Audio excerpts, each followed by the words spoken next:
വലിയ ആത്മവിശ്വാസം പകരുന്ന ദിവസങ്ങളിലൂടെയാണ് നമ്മൾ കടന്നു പോകുന്നത്.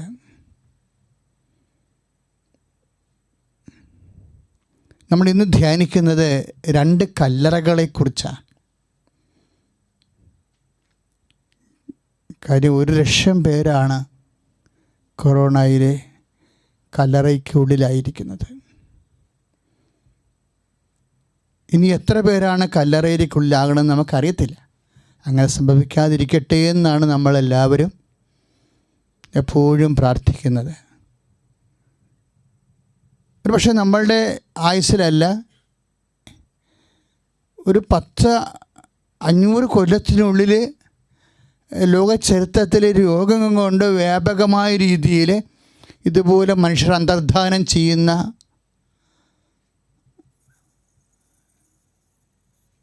ചരിത്ര കാലഘട്ടം. ഈ കാലഘട്ടത്തിൽ നീ വിശ്വാസത്തിൽ എന്ത് നിലപാടെടുത്തു, ഏത് രീതിയിലാണ് കർത്താവിൻ്റെ കല്ലറയുടെ വാതിക്കൽ നിൽക്കുന്നവരെ, ഈ 1,00,000 പേരുടെ കല്ലറയുടെ വാതിക്കൽ നമ്മൾ നിൽക്കുന്ന മനുഷ്യരാശിക്ക് കൊടുക്കേണ്ട സന്ദേശം എന്താണ്? അതാണ് നമ്മൾ ധ്യാന വിഷയമാക്കുന്നത്. ശ്രദ്ധിക്കട്ടെ. ഹല്ലേലൂയ, യേശുവേ സ്തോത്രം. വലിയൊരു അറിവാണ് ശരിക്കും മാർത്തായെ കുടുംബ തകർച്ചയിൽ നിന്ന് പിടിച്ചു നിർത്തിയത്. നമുക്കറിയാം, ലാസറിൻ്റെ കല്ലറയെക്കുറിച്ച് ധ്യാനിച്ചതിന് ശേഷമാണ് നമ്മൾ ആധ്യാത്മികമായി ആരാധന യാത്രയിൽ യേശുവിൻ്റെ കല്ലറയെക്കുറിച്ച് സഭ ധ്യാനിക്കുന്നത്. ലാസറിൻ്റെ വീട്ടിൽ 2 സഹോദരികളാണ് ഉണ്ടായിരുന്നത്, ഒരു സഹോദരന്. അപ്പോൾ ആ സഹോദരൻ, തുണയായി നിന്നിരുന്ന ആ സഹോദരൻ ആകസ്മികമായി അന്തർധാനം മരിച്ചു പോകുന്നതിലൂടെ ആ കുടുംബത്തിൻ്റെ തകർച്ചയുണ്ട്. ഈ കുടുംബ തകർച്ചയുടെ സമയത്ത് മാർത്തയെ പിടിച്ചു നിർത്തിയിരുന്ന എന്ത് യാഥാർത്ഥ്യമാണ്?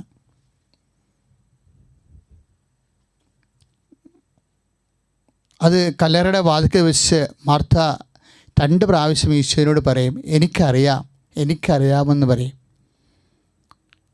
പിന്നെ പറയും, ഞാൻ വിശ്വസിക്കുന്നു എന്ന് പറയും. 2 വാക്കുകൾ പറയും, എനിക്കറിയാം. എല്ലാ തകർച്ചയുടെ മുമ്പിലും നമുക്കൊരു അറിവുണ്ടാകണം. എന്താണ് മാർത്ത പറയുന്നത്? എനിക്കറിയാമെന്ന് പറയണത്. ഒന്ന്, മാർത്ത പറയും,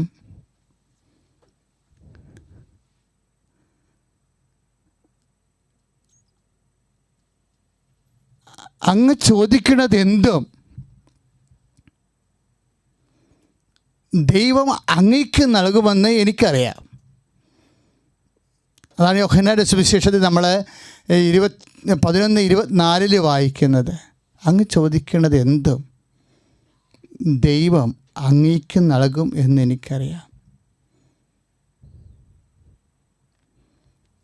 യോഹന്നാൻ 11:24.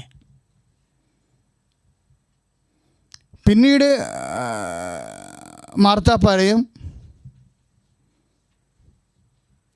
വീണ്ടും ഒരു എനിക്കറിയാമെന്ന് മാർത്ത പറയുന്നുണ്ട്. അത്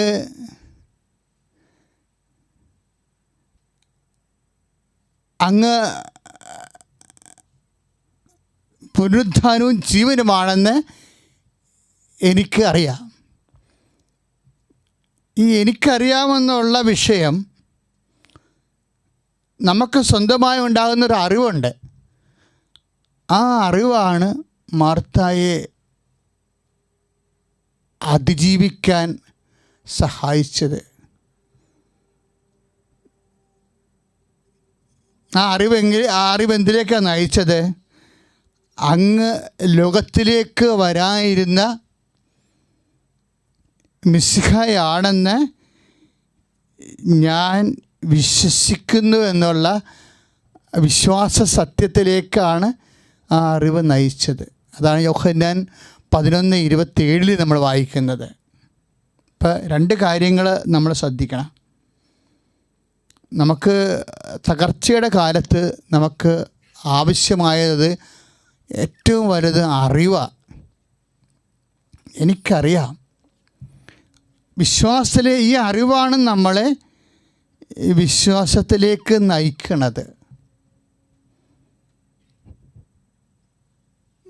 അറിവ് നമുക്ക് എങ്ങനെയാണ് ഉണ്ടാകണത്? വിശ്വാസത്തിലേക്ക് നയിക്കുന്ന ഈ അറിവ് നമുക്ക് എങ്ങനെയാണ് ഉണ്ടാവുന്നത്? അറിവ് ഇന്ദ്രിയങ്ങളിലൂടെയാണ് നമുക്ക് ഉണ്ടാവുന്നത്. അതാണ് വിശുദ്ധ പൗലോസ് അപ്പോസ്തലൻ പറയുന്നത്. വിശ്വാസം ഇന്ദ്രിയങ്ങളിലൂടെ ലഭിക്കുന്നു. വിശ്വാസം കേൾവിയിൽ നിന്നും, കേൾവി യേശുക്രിസ്തുവിനെക്കുറിച്ചുള്ള അറിവിൽ നിന്നുമാണ്. അതാണ് എനിക്കറിയാമെന്ന് മാർത്ത പറയണത്. ആരെക്കുറിച്ച്? എന്തറിവാ? കെമിസ്ട്രിയെക്കുറിച്ച് അറിവല്ല, ഫിസിക്സിനെക്കുറിച്ചുള്ള അറിവല്ല, മാത്തമാറ്റിക്സിനെക്കുറിച്ച് അറിവല്ല. ഇതൊന്നുമല്ല നമ്മൾ അതിജീവിക്കാൻ പ്രേരിപ്പിക്കുന്നതും സഹായിക്കുന്നതും. എനിക്കറിയാമെന്ന് യോഹന്നാൻ്റെ സുവിശേഷം 11:21 11:24 എനിക്കറിയാമെന്ന് പറയണത് എന്താ? ആരെക്കുറിച്ചുള്ള അറിവാ? യേശുക്രിസ്തുവിനെക്കുറിച്ചുള്ള അറിവാ. വിശ്വാസം, ആ അറിവ് എങ്ങനെയാണ് ഉണ്ടാകണത്? ആ അറിവാണല്ലോ 11:27 അനുസരിച്ച്, യോഹന്നാൻ്റെ സുവിശേഷം 11:27 അനുസരിച്ച് കൊണ്ട് അങ്ങ് ലോകത്തിലേക്ക് വരായിരുന്ന മിശിഹായാണെന്ന് ഞാൻ വിശ്വസിക്കുന്നു. വിശ്വാസത്തിലേക്ക് നയിക്കുന്ന അറിവ്, ആ വിശ്വാസത്തിലേക്ക് നയിക്കുന്ന അറിവ് എങ്ങനെയാണ് നമുക്ക് ലഭിക്കുന്നത്? അതാണ് പൗലോസ് അപ്പോസ്തലൻ പറയണത്. വിശ്വാസം കേൾവിയിൽ നിന്നും, കേൾവി റോമായുടെ ലേഖനത്തിലാണ് നമ്മളത് വായിക്കുന്നത്. 10-ാം അധ്യായത്തിലെ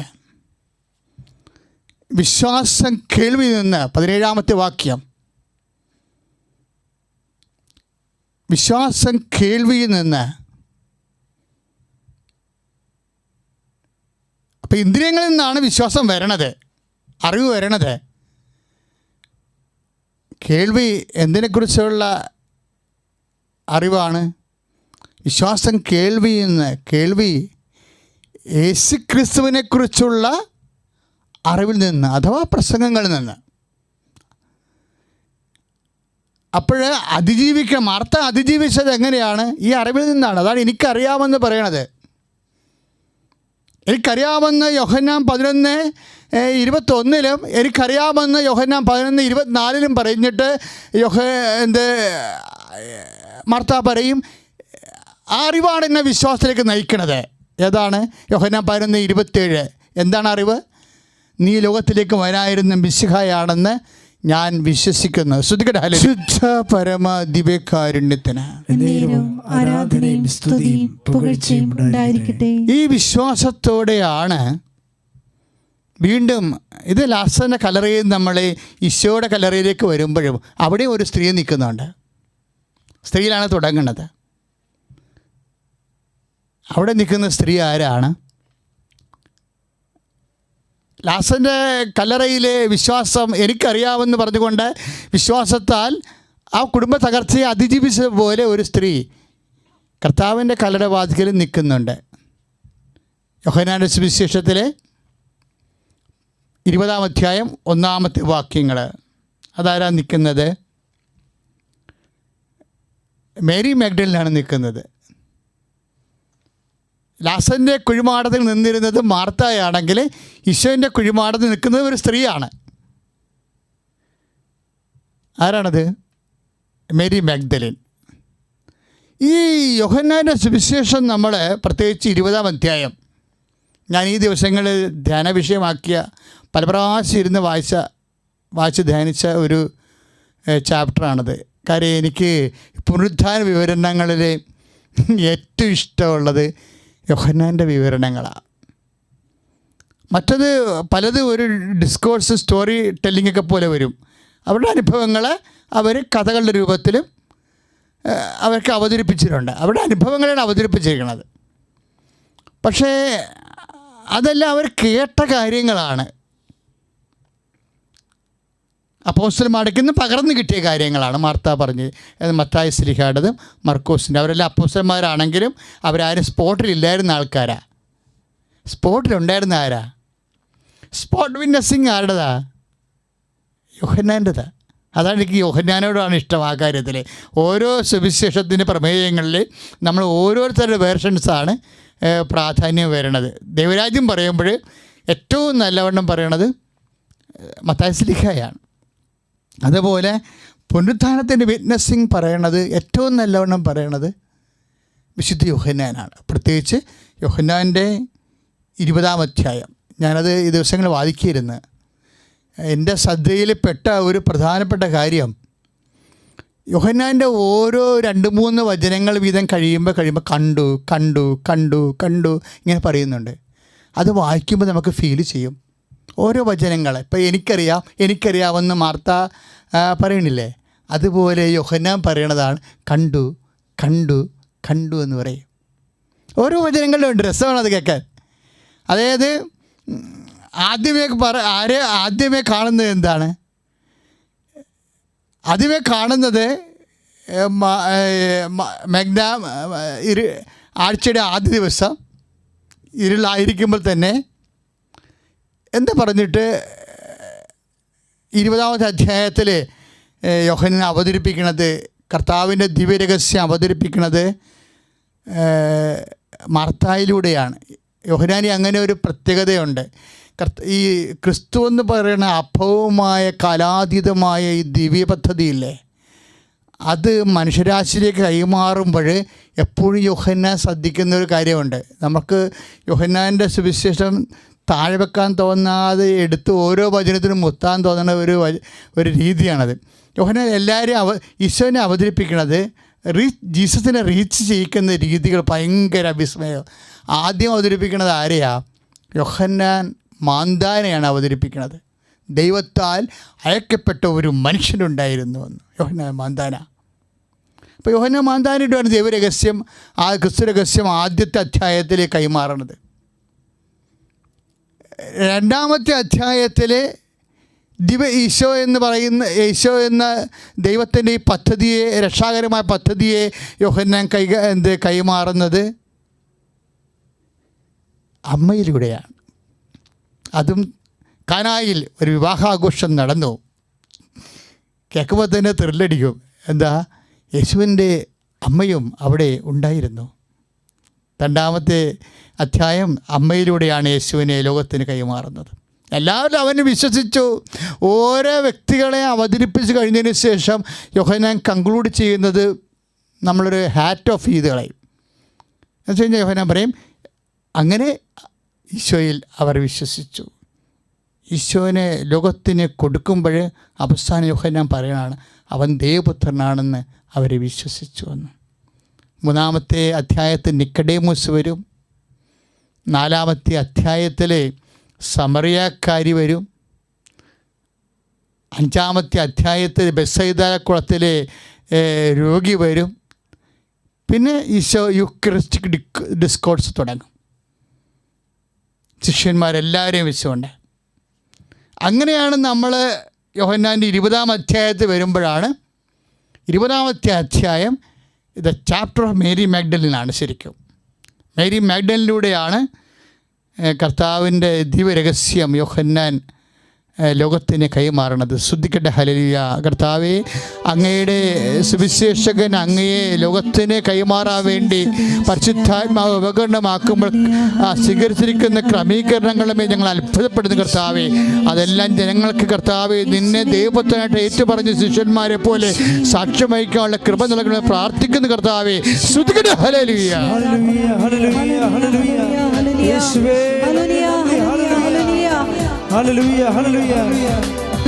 പരമദിവ്യകാരുണ്യത്തിന് ആരാധനയും സ്തുതിയും പുകഴ്ചയും ഉണ്ടായിരിക്കട്ടെ. അപ്പോഴേ മേരി മാഗ്ദലിൻ, മഗ്ദലന മറിയം, യോഹന്നാൻ്റെ 20-ാം അധ്യായത്തിൽ കർത്താവിന് കല്ലറയുടെ വാതിക്കൽ വരും. അപ്പോൾ യോഹന്നാൻ നമ്മൾ കാണുകയായിരുന്നു, പുനരുത്ഥാനത്തിൻ്റെ ഓരോ ഘട്ടങ്ങളിൽ യോഹന്നാൻ പറയുന്ന ഒരു വാക്കുണ്ട്, ഒരു കണ്ടു. ഒരു 13 പ്രാവശ്യമാണ് ഒരു അധ്യായത്തിൽ കണ്ടു എന്ന് കിടക്കുന്നത്. അവസാനമാണ് ഈശോ പറയണത്, കാണാതെ വിശ്വസിക്കുന്നവർ ഭാഗ്യവാന്മാരെന്ന്. പക്ഷെ എന്നാലും ഈ 13-ാമത്തെ ഘട്ടത്തിലാണ് കാണാതെ വിശ്വസിക്കുക എന്ന് പറയുന്നത്. പക്ഷേ 12 കണ്ടു എന്നാണ് പറയണത്. പുനരുത്ഥാനത്തിന് എപ്പോഴും നമുക്ക് നോക്കിയാൽ പരിശോധിച്ചാൽ മനസ്സിലാകും, ഒരു കാഴ്ചപ്പുറമുണ്ട്, അതുപോലെ തന്നെ ഒരു കാണാപ്പുറവുമുണ്ട്. നമ്മുടെ ധ്യാനം അതാണ്, പുനരുത്ഥാനത്തിൻ്റെ കാഴ്ചപ്പുറവും കാണാപ്പുറവും. സ്തുതിക്കട്ടെ, ഹല്ലേലൂയ.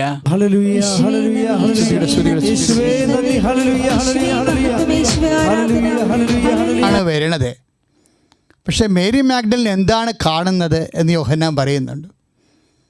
അവർ മേരി മാഗ്ഡലിൻ, മഗ്ദലന മറിയം കർത്താവിൻ്റെ കല്ലറയിൽ വന്നപ്പോഴേ പുനരുത്ഥാനത്തിന് ആദ്യ അടയാളമാണ് അവൾ കാണുന്നത്. എന്താണ്?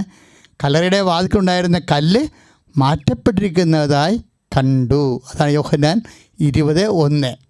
ആദ്യം പുനരുത്ഥാനത്തിൻ്റെ ആദ്യ അടയാളമാണ് മനുഷ്യരാശി കണ്ടത്.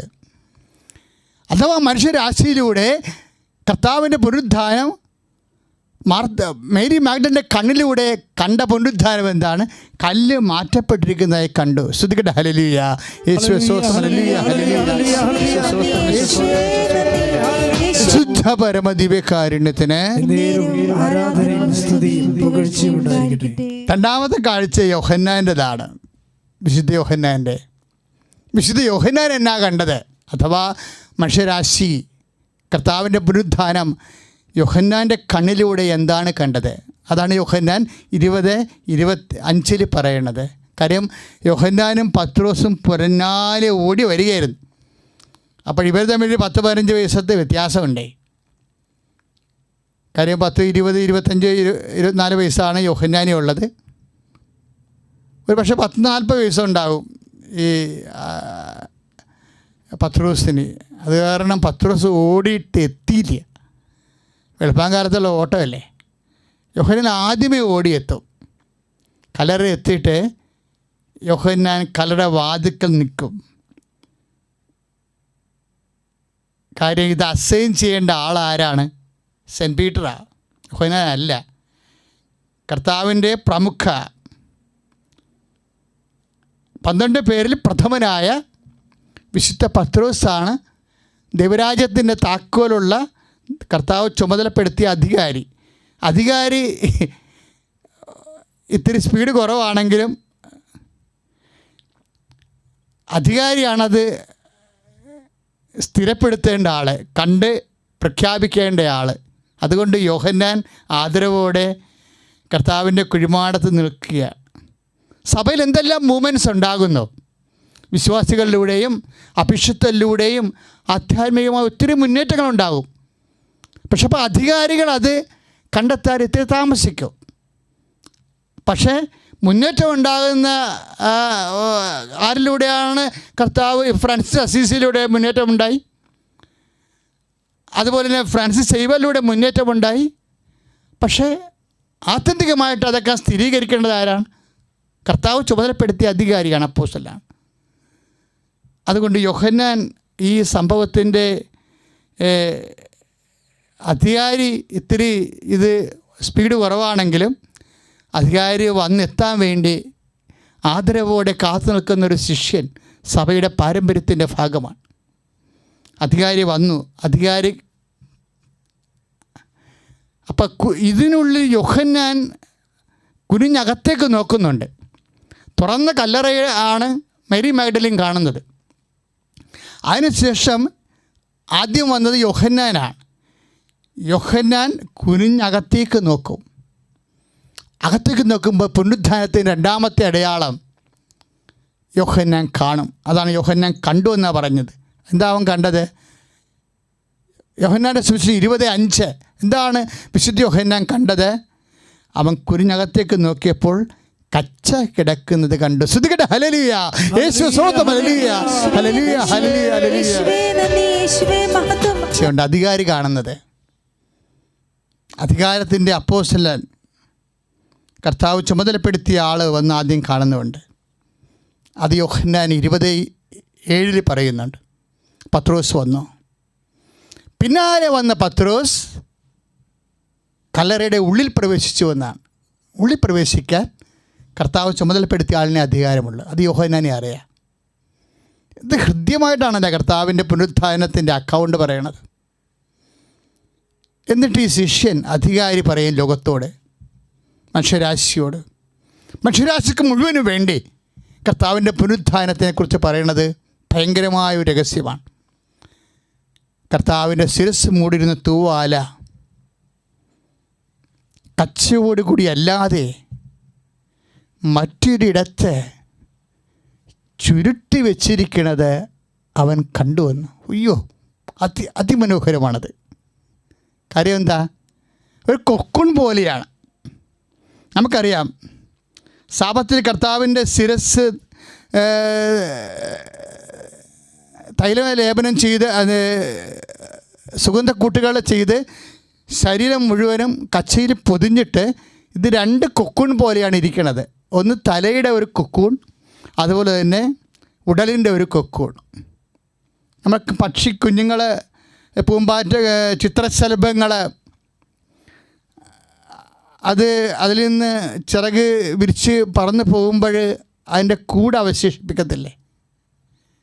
കർത്താവിൻ്റെ ശരീരം പുനരുദ്ധാനം ചെയ്ത് പ്രകാശമായി മാറുമ്പോൾ കർത്താവിന് ചുരുട്ടി വെച്ചിരുന്ന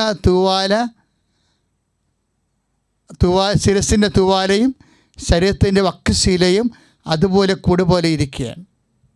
അതാണ് ചുരുട്ടി വെച്ചിരിക്കണത് കണ്ടു എന്ന് പറയുന്നത്. മറ്റൊരിടത്ത് എന്ന് വെച്ചാൽ ഇത് കട്ടുകൊണ്ട് പോയതല്ല എന്ന് യഹൂദന്മാർ ആ കാലത്ത് ഒത്തിരിയേറെ കള്ളപ്രചരണങ്ങൾ നടത്തുന്നുണ്ടായിരുന്നു അവർക്ക് പിടിച്ചിരിക്കാൻ വേണ്ടി. അപ്പം അത് വളരെ കൃത്യമായിട്ട് കള്ളന്മാരാണ് ഇതെല്ലാം അലവലാതെയായിട്ട് ഇടുകയുള്ളൂ. അങ്ങനെയല്ല, ഇത് വളരെ ചിട്ടയോടുകൂടി ചുരുട്ടി വെച്ചിരിക്കുക. വാക്ക് ഭയങ്കര ഹൃദ്യമാണ്. യോഹന്നാൻ 20:7 കർത്താവിൻ്റെ ശിരസ്സിന് മുഴുവൻ തൂവാല മറ്റൊരിടത്ത് ഭദ്രമായി ചുരുട്ടി വെച്ചിരിക്കുന്നത് കണ്ടു. അത് കണ്ടു കഴിയുമ്പോഴാണ് വീണ്ടും കല്ലറ വാതിൽക്കൽ നിന്ന് യോഹന്നാൻ അകത്തേക്ക് പ്രവേശിക്കും.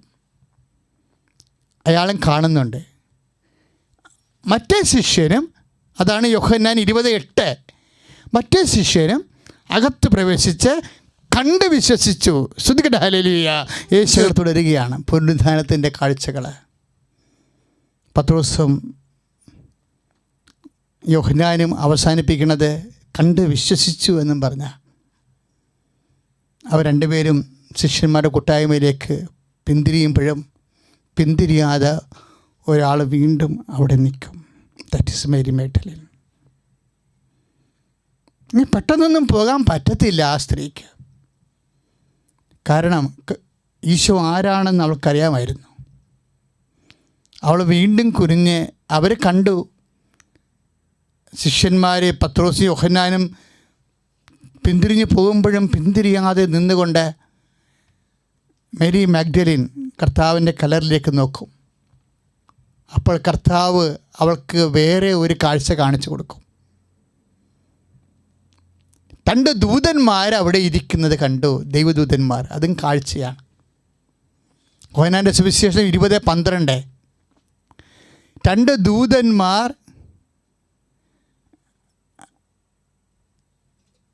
കർത്താവിനെ അടക്കിയിരുന്ന സ്ഥലത്ത്, കർത്താവ് ഉയർത്തെഴുന്നേറ്റ് പോയ സ്ഥലത്ത് പകരം ഇരിക്കണത് കണ്ടു. ഒരാൾ ശിരസിൻ്റെ ഭാഗത്തും ഒരാൾ കാൽക്കലും ഇരിക്കണത് കണ്ടു. പിന്നെ ദൂതന്മാർ അവളോട് സംസാരിക്കും. അതിനുശേഷം പുനരുദ്ധാനത്തെക്കുറിച്ച് സംസാരിക്കും. അതിനുശേഷം മേരി മാഗ്ദലിൻ പിറകോട്ട് തിരിയുമ്പോൾ അവിടെയും കണ്ടു എന്നുള്ള വാക്ക് തന്നെയാണ് യോഹന്നാൻ ഉപയോഗിക്കുന്നത്. മേരി മഗ്ദല മറിയം പുറകോട്ട് തിരിഞ്ഞപ്പോൾ കർത്താവ് നിൽക്കുന്നത് കണ്ടു. അപ്പോഴാണ് ആദ്യം കർത്താവിനെ കാണുന്നത്. യോഹന്നാൻ 12:14 കർത്താവ് നിൽക്കുന്നത് കണ്ടു. അത് കർത്താവാണെന്ന് ആ ഇരുട്ടത്ത് അവൾക്ക് കണ്ണീരിൻ്റെ ആ ചിൽപ്പേടകത്തിനുള്ളിലെ ചില്ലിൻ്റെ പാളിക്ക് അവൾ കരഞ്ഞാൽ നിൽക്കണതേ. ആ ചില്ലിൻ്റെ പാളിക്കുള്ളിൽ വേഗമായിട്ടാണ് ഈ കാഴ്ച കാണുന്നത്. അതുകൊണ്ട് അവൾക്കത് പെട്ടെന്ന് കർത്താവാണെന്ന് മനസ്സിലായില്ല. അപ്പോഴ് കർത്താവ് ചോദിക്കും അവളോട്, മറിയം എന്ന് വിളിക്കും. പിന്നീടുള്ള കാര്യങ്ങളൊക്കെ നമുക്കറിയാം. ആ സ്വരം തിരിച്ചറിഞ്ഞ റബ്ബോനി എന്നും പറഞ്ഞ് കർത്താവിലേക്ക് അവൾ തിരിയണതാണ്. പിന്നെ സംഭവിക്കണം, അവൾ ഓടണതാ. അവൾ ഓടി ശിഷ്യന്മാരുടെ അടുത്ത് ചെല്ലും. ശിഷ്യന്മാരുടെ കൂട്ടായ്മ ചെന്നിട്ട് പറയും, അവളും എന്താണ് പറയണത്, ഞാൻ കർത്താവിനെ കണ്ടു. അവൻ കണ്ടു എന്ന് വാക്ക് തന്നെ പറയണത്. പുനരുത്ഥാനത്തിൻ്റെ ഒരു കാഴ്ചപ്പുറമുണ്ട്. അതാണ് നമ്മൾ പഠിച്ചത്. കല്ലറ മുതൽ വക്കശീലം മുതൽ ദൈവദൂതന്മാർ വഴി കർത്താവ് വരെ എത്തുന്ന ഒരു കാഴ്ചപ്പുറമുണ്ട്. അതാണ് യോഹന്നാൻ 20:18 ഞാൻ കർത്താവിനെ കണ്ടു. ശ്രുതികട്ടെ ഹല്ലേലൂയ. യേശുവേ സ്തോത്രം. ഹല്ലേലൂയ.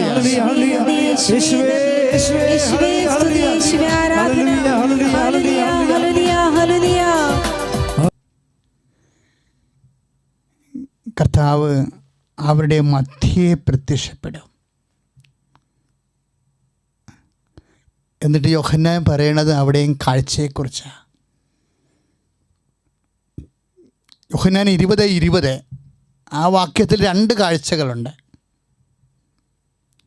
ഒരു കാഴ്ച പറയണത് കർത്താവ് തൻ്റെ കരങ്ങളും വിലാപും അവരെ കാണിച്ചു എന്നാണ് പറയണത്. പുനരുത്ഥാനത്തിൻ്റെ കാഴ്ചപ്പുറങ്ങളാണതെല്ലാം. കരവും വിലാപും. ഈ കരവും വിലാപും കാണിച്ചപ്പോൾ ശിഷ്യന്മാർക്കുണ്ടായിരുന്ന വികാരം എന്താണ്? വിസ്മയമൊന്നുമല്ല.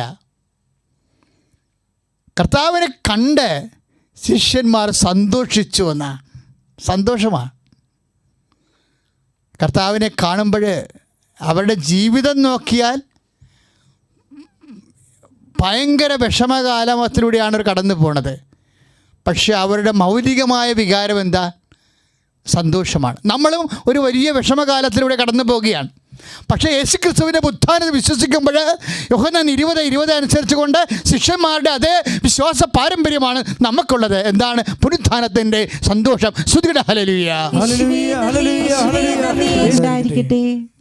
അതിനുശേഷം യോഹന്നാൻ പറയുന്ന പുനരുത്ഥാനത്തിൻ്റെ കാഴ്ചപ്പുറങ്ങൾ യോഹന്നാൻ 20:25 അവിടെ ഇല്ലാതിരുന്ന് കാണാൻ വേണ്ടി അവിടെ ഇല്ലാതിരുന്ന ശിഷ്യനിലേക്ക് ഈ കാഴ്ച കൈമാറുന്നതാണ്. കാഴ്ചകളെ കൈമാറാൻ വേണ്ടിയുള്ളതാണ്. വിശുദ്ധ തോമാസ് ശ്ലീഹയാണ് അവിടെ ഇല്ലാതിരുന്നത്. തോമാസ് ശ്ലീഹ വന്നപ്പോൾ ശിഷ്യന്മാർ പറഞ്ഞു, എന്താണ് പറഞ്ഞത്? ഞങ്ങൾ കർത്താവിനെ കണ്ടു എന്ന് പറഞ്ഞു. അവിടെയും കണ്ടു എന്നാണ് കിടക്കുന്നത്. പുനരുത്ഥാനത്തിൻ്റെ കാഴ്ചപ്പുറങ്ങളിലെ യോഹന്നാൻ 20:25 ഞങ്ങൾ കർത്താവിനെ കണ്ടു. ഈ കണ്ടിട്ടുള്ള കാര്യങ്ങൾ അത് മിക്കവാറും പറഞ്ഞിട്ടുള്ളത് യോഹന്നാനായിരിക്കും. ഞങ്ങൾ കർത്താവിനെ കണ്ടുവന്ന് തോമാസ് ശ്ലീഹായോട് പറഞ്ഞിട്ടുള്ളത് മിക്കവാറും യോഹന്നാൻ ശ്ലീഹായായിരിക്കും. കാര്യം അദ്ദേഹമാണ് പിന്നീട് പറയണത്, ഞങ്ങൾ കണ്ണുകൊണ്ട് കണ്ടത്,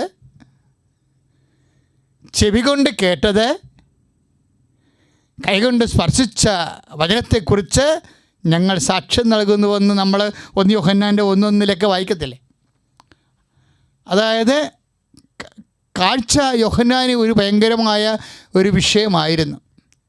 കാഴ്ചയുടെ അനുഭവങ്ങളാണ് യോഹന്നാൻ സുവിശേഷമായി കൈമാറിയത്. പക്ഷേ തോമാസ് ശ്ലീഹ പറയും, കാഴ്ചയുടെ കാര്യങ്ങൾ തന്നെ പറയും, എനിക്കും കാണണമെന്നാണ് പറഞ്ഞത്. പാവപ്പെട്ട വേറെ ഒന്നും പറഞ്ഞില്ല, എനിക്കും കാണണമെന്നാണ് പറഞ്ഞത്. പറഞ്ഞ ഭാഷ വേറെ രീതിയിലാണ് അദ്ദേഹത്തിൻ്റെ വികാരത്തെ അദ്ദേഹം അവതരിപ്പിച്ചതെന്നേ ഉള്ളൂ. അതിനകത്ത് അദ്ദേഹത്തിൻ്റെ സങ്കടങ്ങളുണ്ട്, വിഷമം കാണാൻ പറ്റാഞ്ഞതിലുള്ള നിരാശയുണ്ട്.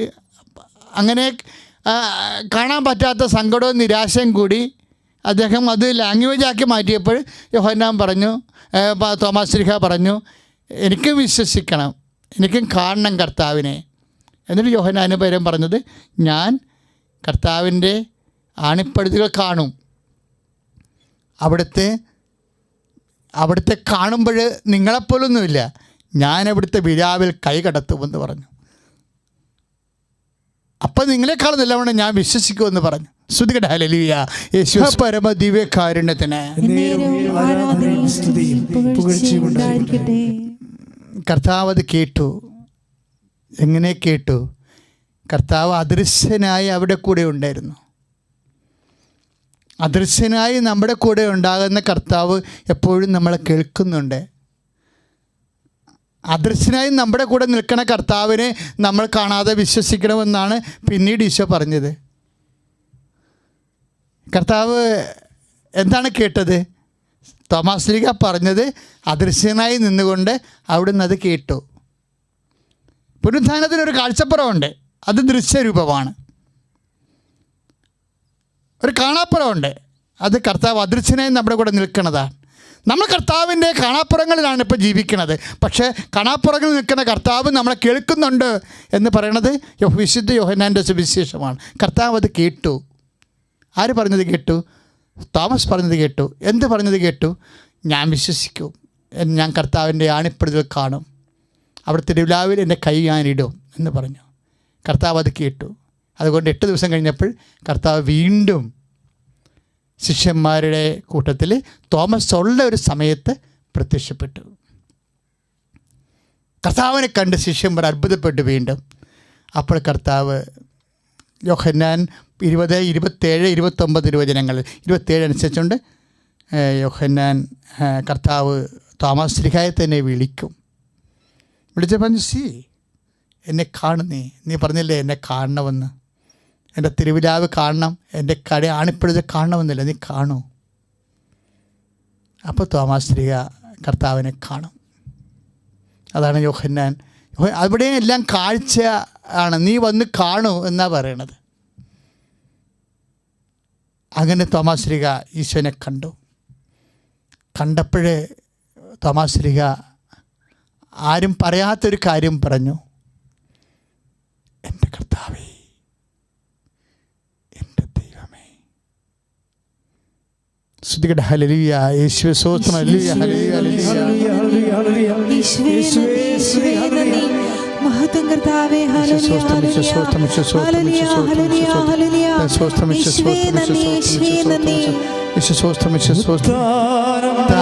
തോമാസ് ശ്ലീഹയോട് ഒരു കാര്യം പറഞ്ഞു. തോമാസ് ശ്ലീഹയോട് പറഞ്ഞതല്ല, ശരിക്കും പറഞ്ഞാൽ നമ്മളോട് എല്ലാവരും കൂടി പറഞ്ഞതാ. നമ്മളോട് എല്ലാവരോടുമായിട്ട് പറയേണ്ട കാര്യം തോമാസ് ശ്ലീഹയോട് പറഞ്ഞതാ. എന്താണ് ഈശോ പറഞ്ഞത്? യോഹന്നാൻ 20, 29. തോമസ്, നീ എന്നെ കണ്ടത് കൊണ്ട് വിശ്വസിച്ചു. കാണാതെ വിശ്വസിക്കുന്ന 10,000 വരികയാണ് നിനക്ക് ശേഷം. ലക്ഷങ്ങൾ ലക്ഷങ്ങൾ, കോടികൾ കോടികൾ, ജന്മാന്തരങ്ങൾ ജന്മാന്തരങ്ങൾ. കാണാതെ വിശ്വസിക്കുന്നവർ ദേ ആർ ബ്ലെസ്ഡ്. വിശ്വാസികളെല്ലാം ദൈവത്തിൻ്റെ കൃപ നിറഞ്ഞവരാണെന്ന് ഈശോ പറഞ്ഞത്. സ്തുതിക്കട്ടെ, ഹല്ലേലൂയ. യേശുവേ സ്തോത്രം, യേശുവേ സ്തോത്രം, യേശുവേ സ്തോത്രം.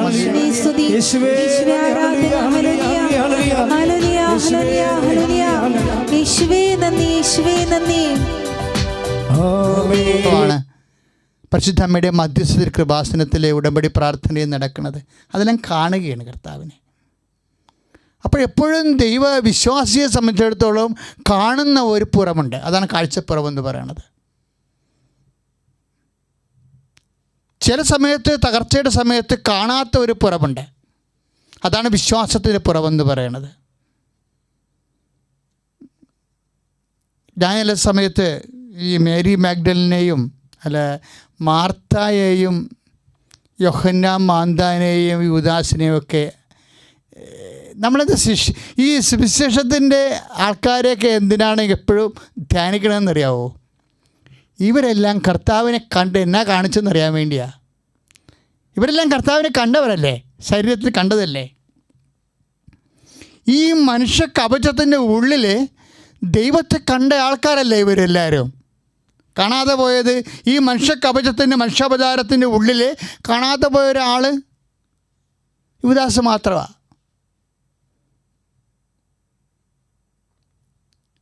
യോഹന്നാൻ ഒരു സംശയം ഉണ്ടായി.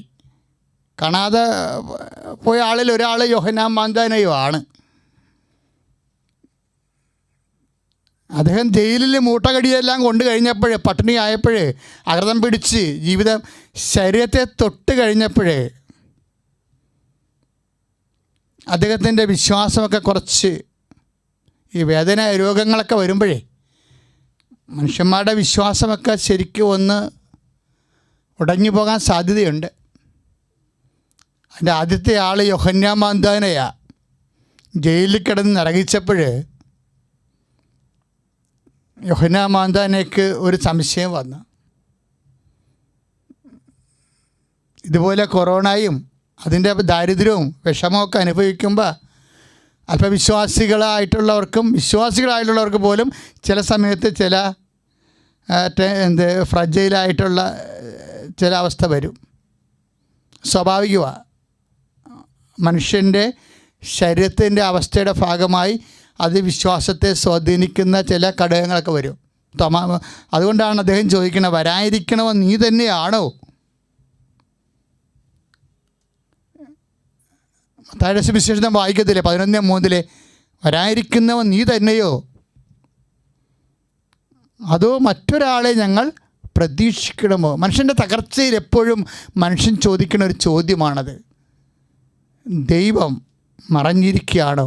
ദൈവം ഉണ്ടോ? അതുതന്നെയാണ് അതിൻ്റെ തന്നെ വേറൊരു ചോദ്യമാണിത്. വരാനിരിക്കുന്നവൻ നീ തന്നെയോ അതോ മറ്റൊരാളെ പ്രതീക്ഷിക്കണമോ? അതിന് ഈശോ പറയണ മാർഗം കാണാവുന്ന ചില കാര്യങ്ങൾ കാണിച്ചു കൊടുക്കും. അന്തർ കാണുന്നു, അവിടെയെല്ലാം കാഴ്ചയാണ് വരണതേ. ചെകിടർ കേൾക്കുന്നു, ഊമർ സംസാരിക്കുന്നു, ദരിദ്രരോട് സുവിശേഷം പ്രസംഗിക്കപ്പെടുന്നു. ഇങ്ങനെ കാണാവുന്ന കാഴ്ചകളൊക്കെ കാണിക്കണത് എന്തിനാണ്?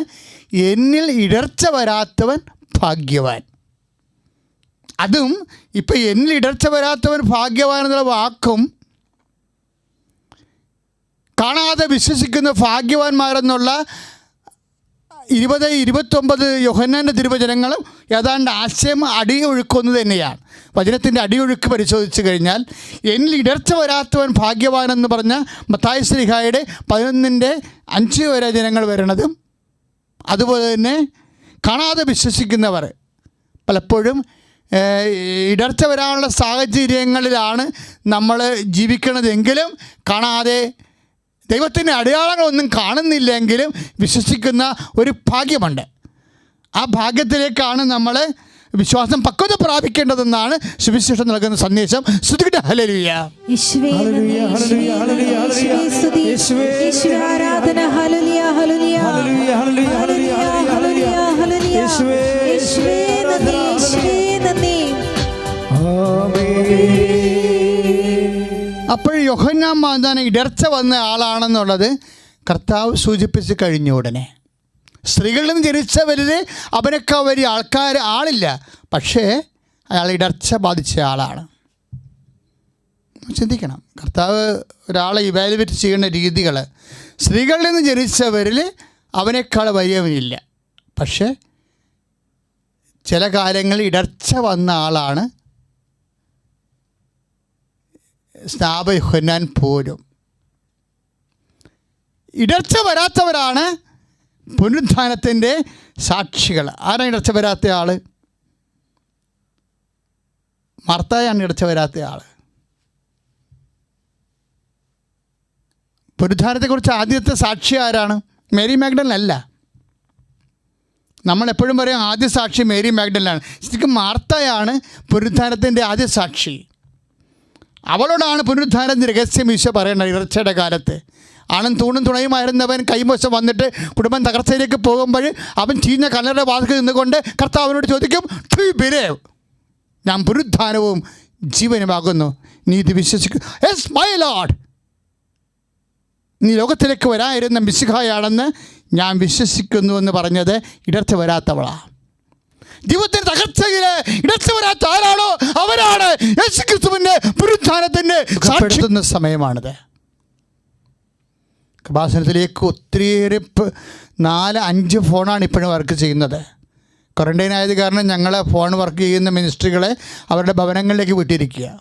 അവിടെ എല്ലാം ഒരു നിരന്തരം ജനങ്ങൾ ലോകത്തിൻ്റെ എല്ലാ ദേശങ്ങളിൽ നിന്നും ഫോൺ ചെയ്തുകൊണ്ടിരിക്കുകയാണ്. ക്വാറന്റൈൻ കിടക്കുന്ന ആൾക്കാർ, കൊറോണ ബാധിച്ചിട്ടുള്ളവർ ഒക്കെ, അവരുടെ ബന്ധുക്കൾ, ഉറ്റവർ, ഉടയവരൊക്കെ വിളിക്കുന്നുണ്ട്.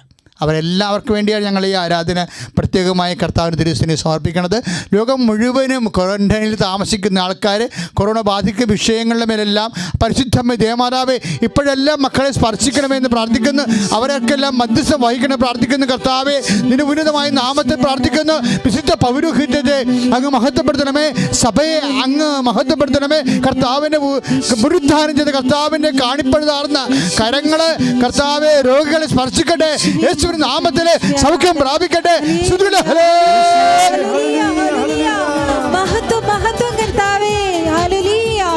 പരിശുദ്ധ പരമദിവ്യകാരുണ്യത്തിന് ആരാധനയും സ്തുതിയും പുകഴ്ചയും ഉണ്ടായിരിക്കട്ടെ. പ്രിയമുള്ളവരെ, രാജ്യത്തിൻ്റെ സമ്പദ് വ്യവസ്ഥ, രാജ്യങ്ങളുടെ സമ്പദ് വ്യവസ്ഥ സമർപ്പിച്ച് പ്രാർത്ഥിക്കേണ്ട വിഷയമാണ്. കാലാകാലങ്ങളിലെ രാജ്യത്തെ ഭരിക്കുന്ന അധികാരികൾ അവർക്ക് അവരുടെ ബുദ്ധിക്കും അവരുടെ ലഭ്യമായ അറിവിനും അപ്പുറത്തുള്ള കാര്യങ്ങളെ കൂടി പരിഹരിക്കുന്ന രീതിയിലുള്ള തീരുമാനങ്ങൾ എടുക്കാൻ വേണ്ടി ലോകഭൂമിയിലെ അധികാരികളെ കർത്താവിൻ്റെ തിരുസന്നിധി പരിശുദ്ധമ്മയുടെ മധ്യസ്ഥത്തിൽ സമർപ്പിക്കുകയാണ്. കാര്യം സമ്പദ് വ്യവസ്ഥ തകർന്നു പോയാൽ നമുക്കറിയാമല്ലോ, സൊമാലിയ പോലെയാവും. സൊമാലിയയിലെ അതിദാരുണമായ ചിത്രങ്ങൾ ലോകപ്രശസ്തമായിട്ട് നമ്മൾക്കറിയാവുന്നതാണ്. പട്ടിണി വന്ന് തകർന്നു പോയി, ആർക്കും ഒരു പിടി ഭക്ഷണം കിട്ടാതെ കുഞ്ഞുങ്ങളെ മരിക്കണ പോലെ ഇങ്ങനെ വെയിലത്തിരിക്കണമായിരിക്കുകയാണ്. അവർ മരിച്ചു പോവുകയാണ്. അപ്പോൾ ഒരു കഴുകൻ വന്ന് അടുത്തിരിക്കുക. കഴുകന് ഒരു എത്തിക്സ് ഉണ്ട്. എന്താണ്? ജീവനുള്ളതിനെ കഴിക്കത്തില്ലത്. അപ്പോൾ ആ കുഞ്ഞ് പട്ടിണി കിടന്ന് ചത്തിട്ട് കഴിക്കാൻ വേണ്ടി കഴുകൻ കാത്തിരിക്കുന്ന കഴുകൻ ലോകത്തിൽ എന്നും വേദനിപ്പിക്കുന്ന ഒരു ചിത്രമാണ്. ഒരു രാജ്യത്തിന് സമ്പദ് വ്യവസ്ഥ തകർന്നാൽ അങ്ങനെ വരും. അപ്പോൾ പട്ടിണി കൊണ്ട് മരിക്കണത് കൊറോണ കൊണ്ട് മരിക്കണ പോലെ അല്ല, അത് ലക്ഷങ്ങളൊക്കെ ഇരിക്കും.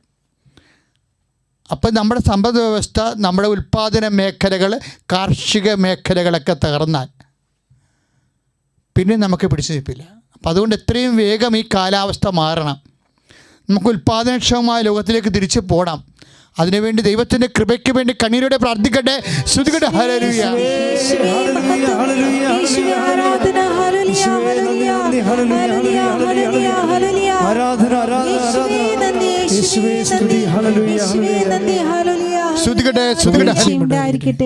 ഈ ഒരു രോഗം കാരണം മറ്റ് രോഗികളെല്ലാം ലോകം വിസ്മരിച്ച പോലെയുള്ള ഒരവസ്ഥയാണ്.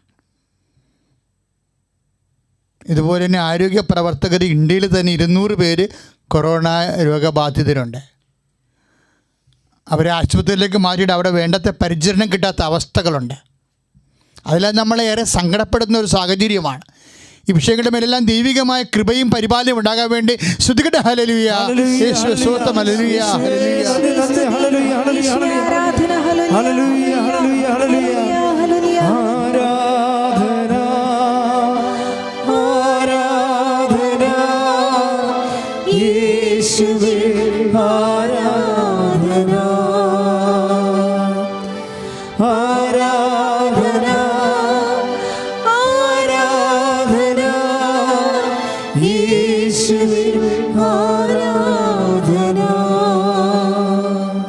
ആശുപത്രി പോകാൻ പേടിയായിട്ട് ഉള്ള രോഗികളുണ്ട്, വീട്ടിലിരിക്കുന്നവർ.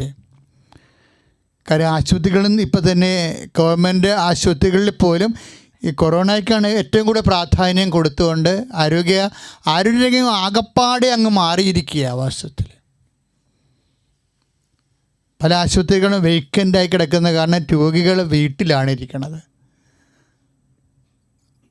പല രോഗികളും മരുന്ന് പോലും കിട്ടാതെ വിട്ടിരിക്കുന്നവരുണ്ട്. ദയവായിട്ട് അവരെല്ലാം നമുക്ക് ഈ സമയത്ത് കർത്താവിൻ്റെ തിരുസന്നിധിയിൽ സമർപ്പിക്കാം. അവരെല്ലാം മാർത്തായെപ്പോലെ യേശുക്രിസ്തുവിനെ നീ വിശ്വസിക്കുക. വിശ്വസിച്ചാൽ നീ ദൈവമഹത്വം കാണുമെന്ന് മാർത്തായോടാണ് കർത്താവ് പറഞ്ഞത്. കർത്താവേ, ഞങ്ങൾ അങ്ങനെ വിശ്വസിക്കുന്നു കർത്താവേ. അനേകം രോഗികൾക്ക് വേണ്ടി കർത്താവ് നിന്റെ മഹത്വം ഓരോ കുടുംബങ്ങളിലും കർത്താവ് ഇനി പക്ഷേ അടയാളങ്ങളിലൂടെ കർത്താവ് കാണിക്കണമെന്ന് പ്രാർത്ഥിക്കുന്നു. ശ്രുതികട്ടെ ഹല്ലേലൂയ.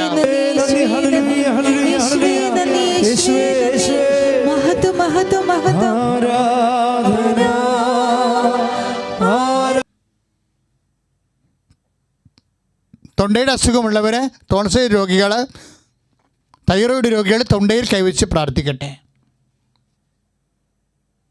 ശരീര സംബന്ധമായ രോഗങ്ങളുള്ളവർ, തലച്ചോറിന് അസുഖമുള്ളവർ, ഞരമ്പുകൾക്ക് ബ്ലോക്കുള്ളവർ, ചെവിക്ക് കേൾവിക്കുറവുള്ളവർ എല്ലാം നെറ്റിയിൽ കൈവച്ചുകൊണ്ട് പ്രാർത്ഥിക്കട്ടെ. ശ്രുതികട്ടെ ഹല്ലേലൂയ. കർത്താവേ, നിന്റെ വിശുദ്ധ പൗരോഹിത്യത്തെ കർത്താവേ അങ്ങ് മഹത്വപ്പെടുത്തണം പ്രാർത്ഥിക്കുന്നു കർത്താവേ. ഈശോ, നിന്റെ വിശുദ്ധ പൗരോഹിത്യത്തെ കർത്താവേ അങ്ങ് മഹത്വപ്പെടുത്തണം പ്രാർത്ഥിക്കുന്നു കർത്താവേ. നിന്റെ തിരുമുറിവാർന്ന ആഴ്പഴുതാർന്ന അത്ഭുത കരകളെ കർത്താവേ ഓരോ രോഗികളുടെയും നെഞ്ചിൽ വെക്കണമേ. കരളെ കർത്താവേ, പാങ്ക്രിയാസ് രോഗികൾ, ഉദര രോഗികൾ, ഹൃദയ രോഗികൾ, തലച്ചോറ് അസുഖമുള്ളവർ, ടോൺസിൽ രോഗികൾ, തൈറോയ്ഡ് രോഗികൾ, യേശുക്രിസ്തുവിന്റെ നാമത്തിൽ, യേശുക്രിസ്തുവിന്റെ നാമത്തിൽ, യേശുക്രിസ്തു നാമത്തിൽ സൗഖ്യമാകട്ടെ. ഹല്ലേലൂയ. യേശുവേ ഹല്ലേലൂയ. യേശുവേ യേശുവേ ആരാധന ആരാധന യേശുവേ ആരാധന ആരാധന ആരാധന യേശുവേ പരിശുദ്ധ പരമ ദിവ്യകാരുണ്യത്തിന് ആരാധനയും സ്തുതിയും പുകഴ്ചയും ഉണ്ടായിരിക്കട്ടെ. പരിശുദ്ധ പരമ ദിവ്യകാരുണ്യത്തിന് ആരാധനയും സ്തുതിയും പുകഴ്ചയും ഉണ്ടായിരിക്കട്ടെ. പരിശുദ്ധ പരമ ദിവ്യകാരുണ്യത്തിന് ആരാധനയും സ്തുതിയും പുകഴ്ചയും ഉണ്ടായിരിക്കട്ടെ. പ്രിയപ്പെട്ടവരെ, ഉദര രോഗികൾ, കർത്താവ് വിശുദ്ധ മാർത്തായെപ്പോലെ വിശ്വസിച്ച് ദൈവത്തിൻ്റെ മഹത്വം ദർശിക്കാൻ കർത്താവ് ഒരുക്കിയിരിക്കുന്ന ആരാധനയാണെന്നുള്ള ബോധ്യത്തിലാണ് ലൈവിൽ പങ്കെടുക്കുന്നവരെ പ്രാർത്ഥിക്കേണ്ടത്. ഉദരരോഗികൾ ഉദരത്തിൽ കൈവച്ചുകൊണ്ട് പ്രാർത്ഥിക്കട്ടെ. കുടൽ രോഗികൾ, അൾസർ രോഗികൾ, അർസസ് രോഗികൾ, കുടലിൽ കുരുക്കുള്ളവർ, ഗർഭാശയത്തിൽ സിസ്റ്റുള്ളവർ, PCOD രോഗികൾ, പിസ്റ്റുല രോഗികൾ എല്ലാവരും അടിവയറ്റിൽ കൈവച്ചുകൊണ്ട് പ്രാർത്ഥിക്കട്ടെ. കർത്താവെ, ഉദര രോഗികളെ സ്പർശിക്കണമേ. ഈശോ, മഹോദരോഗം സുഖപ്പെടുത്തിയവനെ, ഈശോ തലവാരോഗം സുഖപ്പെടുത്തിയവനെ, ഈശോ മരിച്ചവർ ഉയർപ്പിച്ചവനെ, നിന്റെ തിരുമുറിവാർന്ന് മരുന്ന് കരത്താൽ ഉദരത്തെ സ്പർശിക്കണമേ. യേശുക്രിസ്തു നാമത്തിലെ മാരക രോഗങ്ങളെ ഈ നിമിഷം യേശു നാമത്തിലെ സൗഖ്യമാകട്ടെ. ഹല്ലേലൂയ. ഹല്ലേലൂയ ഹല്ലേലൂയ ഹല്ലേലൂയ ഹല്ലേലൂയ ഹല്ലേലൂയ. യേശുവേ തിരുക്കരത്താൽ താങ്ങിയെന്നെ തിരുരക്തത്താൽ കഴുകണമേ. തിരുക്കരത്താൽ താങ്ങിയെന്നെ തിരുരക്തത്താൽ കഴുകണമേ.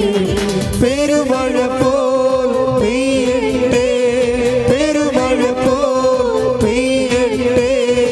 യേശുവിൻ രക്തം, യേശുവിൻ രക്തം, യേശുവിൻ തിരുരക്തം, യേശുവിൻ രക്തം, യേശുവിൻ രക്തം, യേശുവിൻ തിരുരക്തം. പരിശുദ്ധ പരമ ദിവ്യകാരുണ്യത്തിന് ആരാധനയും സ്തുതിയും പുകഴ്ചയും ഉണ്ടായിരിക്കട്ടെ. പ്രിയമുള്ളവരെ, കർത്താവ് സുഖപ്പെടുന്ന സമയമാണിത്. നമ്മൾ ഉള്ളംകാലം മുതൽ ഉച്ചവരെയുള്ള രോഗങ്ങൾ, വാതരോഗങ്ങൾ, പാങ്ക്രിയാസ് രോഗങ്ങൾ, അതുപോലെ തന്നെ അപസ്മാര രോഗങ്ങൾ, വിട്ടുമാറാത്ത പനി, ത്വക്ക് രോഗങ്ങൾ,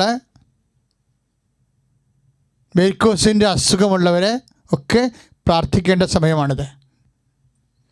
നിന്റെ ശരീരം മുഴുവനും പറഞ്ഞ രോഗങ്ങളും പറയാത്ത രോഗങ്ങളും മുഴുവനും കർത്താവിൻ്റെ വിശുദ്ധമായ രക്തത്താൽ തളിക്കപ്പെടാൻ വേണ്ടി കൈകളെ കൊണ്ട് ശരീരം പൊതിഞ്ഞുകൊണ്ട് സ്വസ്തികാകൃതിയിൽ ശരീരം കർത്താവിന് സമർപ്പിക്കുക. കർത്താവായ യേശുമിശിഹായെ സ്വസ്തിക ആകൃതിയിൽ കർത്താവേ ഞങ്ങളുടെ ശരീരം ഉള്ളംകാലും ഉച്ചവരെ കർത്താവേ നിന്റെ നാമത്തിൽ പൊതിഞ്ഞുകൊണ്ട് കർത്താവേ നിന്റെ നാമത്തിൽ സമർപ്പിച്ചുകൊണ്ട് പ്രാർത്ഥിക്കാൻ കർത്താവേ.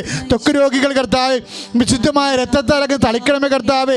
ഈശോ പലതരത്തിലെ രോഗം അനുഭവിക്കുന്നവർ, ഉള്ളംകാലും ഉച്ചവരെ രോഗങ്ങൾ അനുഭവിക്കുന്നവരെ കർത്താവേ അങ്ങേക്ക് സമർപ്പിക്കുന്ന കർത്താവേ. പലതരത്തിലുള്ള രോഗങ്ങൾ കർത്താവേ, PCOD രോഗങ്ങൾ കർത്താവേ, പലതരത്തിലുള്ള അപസ്മാര രോഗങ്ങൾ കർത്താവേ, പ്രഷർ രോഗങ്ങൾ, ഷുഗർ രോഗങ്ങൾ അങ്ങേക്ക് സമർപ്പിക്കുന്ന കർത്താവേ. വാതരോഗങ്ങൾ അങ്ങേക്ക് സമർപ്പിക്കുന്ന കർത്താവേ. ഈശോ നിന്റെ വിശുദ്ധമായ രക്തം തളിക്കണമേ, നിന്റെ വിശുദ്ധമായ രക്തം തളിക്കണമേ, നിന്റെ വിശുദ്ധമായ രക്തം തളിക്കണമേ. പറയാത്ത രോഗങ്ങളുടെ മേലെ കർത്താവേ, പേരറിയാത്ത രോഗങ്ങളുടെ മേലെ, അജ്ഞാത രോഗങ്ങളുടെ മേലെ കർത്താവിന്റെ കരുണ അമ്മേ, പരിശുദ്ധ അമ്മേ, ദേവമാതാവേ, എല്ലാ മക്കൾക്കും വേണ്ടി കർത്താവ് ഈ നിമിഷം മധ്യസ്ഥം പ്രാർത്ഥിക്കണമേ. യേശു ക്രിസ്തുവിന്റെ നാമത്തില് മാർഗ രോഗങ്ങള് യേശുവിന്റെ നാമത്തില് മാറിപ്പോകട്ടെ. ഹല്ലേലൂയ.